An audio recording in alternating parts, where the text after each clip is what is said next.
So guys, जैसा कि हमने इसके फर्स्ट एपिसोड में देखा कि टैंक सेन का सोल लैंड में पुनर्जन्म हुआ था और जब वॉर सोल ग्रैंड मास्टर ने उसकी आत्मा शक्ति चेक की तो उन्हें पता चला कि वो पूर्ण आत्मा शक्ति के साथ पैदा हुआ है, मगर फिर भी उसके डैड उसे सोल स्कूल नहीं भेजना चाहते थे क्योंकि उसकी सोल ब्लू सिल्वर प्लांट थी जिसे बेकार समझा जाता है। मगर जब टैंक ने उन्हें बताया कि वो टीन सोल के साथ पैदा हुआ है तो उन्होंने उसे बिगिनर सोल स्कूल जाने की परमिशन दे दी थी, मगर उन्होंने एक शर्त रखी कि वो बिना जरूरत के अपनी हैमर सोल पावर का इस्तेमाल नहीं करेगा। और अब टैंक जे के साथ नॉर्डिंग सिटी आ गया था। फिर अब हमें दिखाया जाता है कि जैक और टैंक बिगिनर सोल स्कूल को ढूंढते हुए बातें कर रहे थे। जैक टैंक से कहते हैं कि मैं तुम्हें स्कूल छोड़कर वापस गांव चला जाऊंगा, लेकिन तुम्हें ग्रैंड मास्टर की बातें सुननी होगी और उनका कहना मानना होगा। जब तक तुमको स्कूल छोड़ने की अनुमति नहीं दी जाए तब तक तुम स्कूल को मत छोड़ना। स्कूल की अवधि पूरी हो जाएगी तो मैं तुमको लेने आ जाऊंगा। टैंक कहता है क्या बहुत जल्दी जा रहे हैं? तभी जैक कहते हैं कि मैं यहाँ रहने के लिए होटल नहीं खरीद सकता, इसीलिए मैं यहाँ से चला जाऊंगा। लेकिन जब मैं तुमसे अगली बार मिलूं तो मुझे आशा है कि तुम एक आत्मा गुरु बन चुके होंगे और गांव के सभी लोगों को तुम पर गर्व होगा। टैंक कहता है कि मैं ऐसा जरूर करूंगा। फिर वो दोनों फल बेचने वाले से बिगिनर सोल स्कूल का पता पूछते हैं। वो उन्हें सीधे जाने को कहता है। अगले सीन में हमें एक लड़की दिखाई जाती है जिसका नाम जियो वू होता है। वो वहाँ बैठे एक लड़के से ड्राम सेवन का पता पूछती है, लेकिन उस लड़के के साथ एक लड़की होती है। वो उसे पता बताने से मना कर देती है और उसे वहाँ से ले जाती है। वहीं टैंक और जैक स्कूल आ जाते हैं, लेकिन उन्हें गेट पर गार्ड रोक लेता है और उनका मजाक बनाते हुए कहता है कि क्या गांव के लोगों को भी यहाँ आने की अनुमति है। तभी जैक कहते हैं कि हम आत्मा संत गाँव से आए हैं, ये बच्चा हमारे गाँव का प्रशिक्षु है, क्या यहाँ इसके रुकने की व्यवस्था है? लेकिन वो फिर से उनका मजाक बनाता हुआ उन्हें नकली कहता है। जैक ग्रैंड मास्टर सुयोताओ का लिखा हुआ पत्र उसे दिखाते हैं। वो कहता है कि मुझे यहाँ काम करते हुए 4 साल हो गए, लेकिन मैंने कभी पूर्ण आत्मा शक्ति वाला बच्चा नहीं देखा।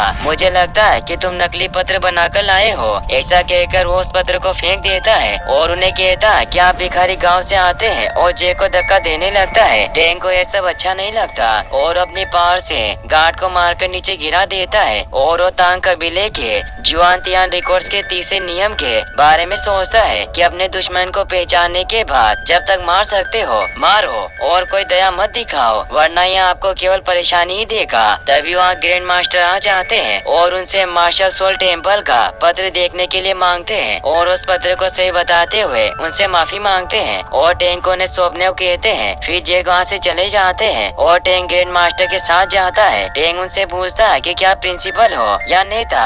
वो कहते हैं कि तुमने गलत अनुमान लगाया, मैं यहाँ से मेहमान हूँ और मैं स्कूल का प्रतिनिधित्व करता हूँ, आप मुझे ग्रैंड मास्टर कह सकते हैं। फिर वो टैंक से कहते हैं कि तुम तीसरे हो जिसके पास इस सदी में ट्विन मार्शल सोल है। तभी टैंक सोचता है कि तांग के कबीले के जुआनतियान रिकॉर्ड्स के पहले नियम के अनुसार कभी ऐसे व्यक्ति को अनुमति न दे जिस पर आप पूरी तरह से भरोसा न कर सके अपनी सटीक क्षमता जानने के लिए। ग्रैंड मास्टर कहते हैं क्या आप मुझसे पूछ सकते हैं कि मुझे कैसे पता चला कि आपके पास ट्विन मार्शल सोल है? इस पत्र के कारण मैंने ब्लू सिल्वर प्लांट वाले 647 लोगों की जांच की है, उनमें से केवल 16 के पास आत्मिक शक्तियाँ हैं। किसी के पास एक स्तर एक आत्मा शक्ति से अधिक नहीं है, लेकिन तुम्हारी आत्मा शक्ति 10 के स्तर पर है। मार्शल सोल की 10 प्रमुख प्रतिस्पर्धी शक्ति में से एक के अनुसार अपनी आत्मा शक्ति राशि और मार्शल आत्मा की गुणवत्ता की तुलना करना है। ब्लू सिल्वर प्लांट स्पष्ट रूप से इसे संतुष्ट नहीं कर सकता, तो मुझे पूरा यकीन है कि आपके पास एक और मार्शल सोल है जो कि बहुत मजबूत है। ग्रैंड मास्टर बताते हैं कि इन 100 वर्षों में भले ही तियानडू और जिंगलुओ राज्य में ट्विन मार्शल सोल वाले केवल 2 व्यक्ति हैं, लेकिन उनमें से 19 पूरी आत्मा शक्ति के साथ पैदा हुए हैं और ये सब प्रबल स्वामी हैं। सबसे छोटा भी ग्रेट सोल ग्रैंड मास्टर के स्तर तक पहुंच गए हैं। अभी भी 5 ऐसे हैं जो असाधारण हैं, उनके पास उत्परिवर्तित आत्माएं हैं, लेकिन उनमें से कोई भी ब्लू सिल्वर प्लांट के साथ उत्परिवर्तित नहीं हुआ। लेकिन आपका ब्लू सिल्वर प्लांट है, इसीलिए मैं सकारात्मक हूँ कि मेरी भविष्यवाणी सही है कि तुम ट्विन सोल के साथ पैदा हुए हो। टैंक उनसे पूछता है कि उत्परिवर्तित मार्शल सोल क्या है। वो बताते हैं कि अपने माता पिता से हमें जो सोल मिलती है वो उत्परिवर्तित मार्शल सोल होती है। ये सब सुनकर टैंक उन्हें कहता है क्या आप मुझे अपने प्रशिक्षु के रूप में स्वीकार करें। वो टैंक को स्वीकार करते हैं और टैंक को पंजीकरण के लिए दूसरे मास्टर के पास ले जाते हैं और वहाँ से चले जाते हैं। वो उसका पत्र देखते हैं और कहते हैं कि आप पूर्ण आत्मा शक्ति के साथ जन्मे हो, लेकिन ब्लू सिल्वर प्लांट को देखकर निराश होते हैं और वो कहते हैं कि तुम सिर्फ एक गुरु को चुन सकते हो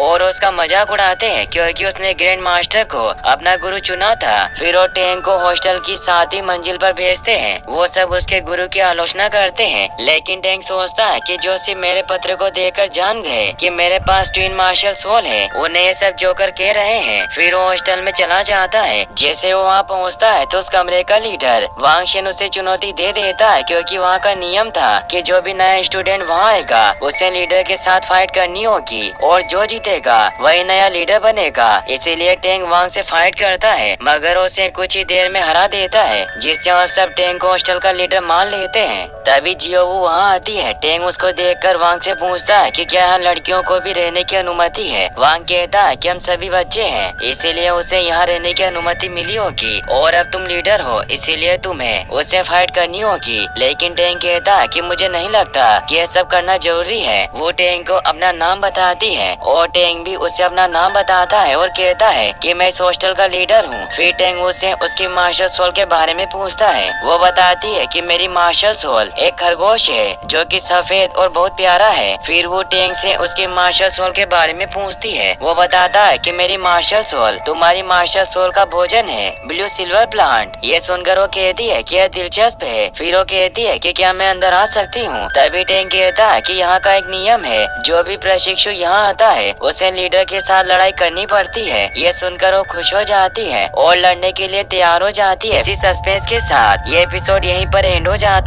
है। और गाइस, अगर आप इसका नेक्स्ट एपिसोड जल्दी देखना चाहते हैं तो इस वीडियो का 10 के लाइक हम जल्दी पूरा कर दें। साथ ही चैनल को सब्सक्राइब करना ना भूलें। Thanks for watching.